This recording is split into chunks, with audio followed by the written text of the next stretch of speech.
Crise anglophone. Après les premières accusations en juin dernier, 3 autres Camerounais inculpés aux États-Unis pour trafic d'armes en faveur des séparatistes. Abonnez-vous en activant la cloche de notification pour recevoir la primeur de nos futures publications.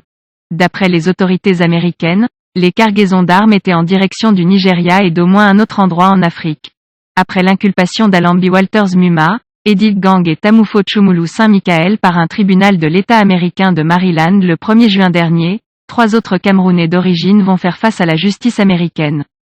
Il s'agit de Wilson Nuyila, Eric Frougy et de Wilson Chefong, tous résidents de Maryland.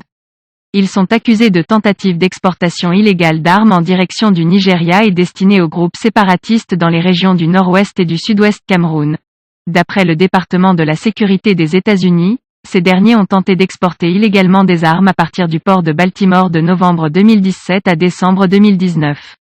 Le 17 janvier 2019, indique la justice américaine, les présumés trafiquants ont tenté de faire sortir 39 fusils semi-automatiques, plus de 35 000 munitions, 44 chargeurs, et 2 lunettes de visée. Les accusés encourent 20 ans dans une prison fédérale pour avoir violé la législation sur l'exportation des armes et 5 ans pour transport d'armes dont les numéros de série ont été effacés. Il faut dire que la justice américaine a été saisie par l'avocat d'origine camerounaise Emmanuel Saleh. Le fils de l'ancien ministre Christopher Saleh est à la tête d'un cabinet basé à Los Angeles qui s'est spécialisé dans la traque des séparatistes et leur soutien basé à l'étranger. En 2019, Maître Emmanuel Saleh poursuivait le leader séparatiste Tapangi Votankou, pour terrorisme international. Le 7 juin dernier, il introduisait une plainte auprès de Facebook pour demander que 15 comptes liés au mouvement sécessionniste soient bloqués. Ceci, après avoir obtenu en 2018 qu'une quinzaine de comptes similaires soient bloqués.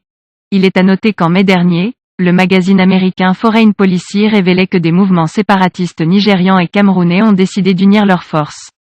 Cette nouvelle inculpation de 3 Camerounais intervient après l'arrestation par la police nigériane de 39 présumés trafiquants d'armes destinés aux séparatistes. C'était au cours de la 8e session du comité de sécurité transfrontalière Cameroun-Nigeria, tenue du 24 au 25 août dernier à Abuja, la capitale nigériane. Veuillez prendre 3 secondes pour liker la vidéo et la partager.